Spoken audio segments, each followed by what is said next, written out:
Bon, ben notre or à nous, c'est leur Chulet. or. C'est Christian Chulet, c'est à vous. Alors, le sujet de cette chronique est blanc comme neige. Mais peut-on se fier à son teint immaculé ?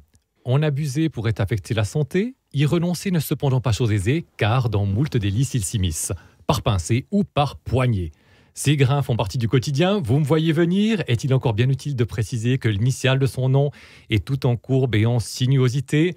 Et oui, c'est bien lui, mesdames et messieurs, vous l'aurez reconnu, Sa Majesté, le sucre. Ah. Et oui, et oui. Laissons un instant la salière et ses affaires, pour nous plonger dans le sucrier. Pourquoi ce choix ? Pour rendre ta sugar ce qui est ta sugar, selon le dicton historique bien connu. Vous aimez bien les sugars. Hein. Ah, car le sucre est éclipsé, brimé, opprimé par son jumeau qui lui ressemble comme deux cristaux dissous dans une goutte d'eau. Prenez la salée du Vadillier. Salée ou sucrée ? Sacré, répondront les Vadilliens. Mais derrière son nom salé se cache pourtant un goût sucré. Et quel goût ?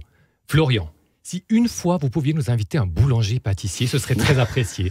Oui, mais de la vallée alors. C'est pas pour dire, mais ça fait tout de même bientôt 2 ans qu'on n'a rien à se mettre sous la dent dans cette émission. Mais rien, même pas une petite tranche crémeuse et onctueuse de salé au sucre vaudoise par exemple, dont le nom est également grignoté, dévoré par le sel qui cherche à se l'approprier.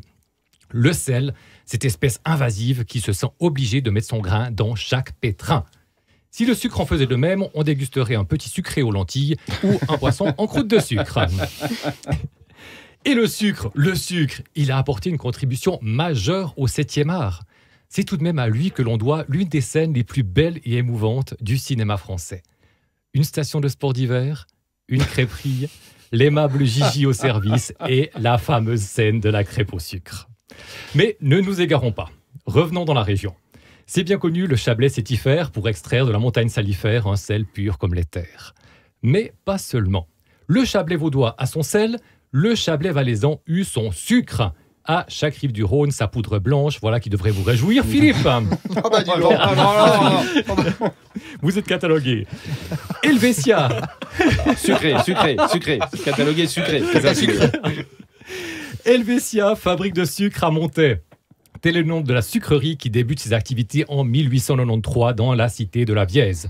Les sucres raffinés de Montaix, par leur beauté, leur richesse et leur pureté, rivalisent hautement avec les premières marques de Paris. Rien que ça, proclame la publicité. Mais l'aventure ne dure pas et la chimie investit les lieux, abreuvée par l'eau salée Bellerine dont elle est si friande pour la fabrication de ses produits. Le sel dégomme le sucre. Pas de quoi en faire une montagne, me direz-vous ? Eh bien, si, une montagne qu'il faut creuser, percer, forer, nous l'avons dit, pour en tirer ses pépites salées. Le sucre, c'est tout de même moins compliqué. Il suffit d'un champ de betterave et le tour est joué. Au terme de la récolte, la betterave s'envoie en l'air lors de palpitants concours de lancer de betterave. C'est véridique.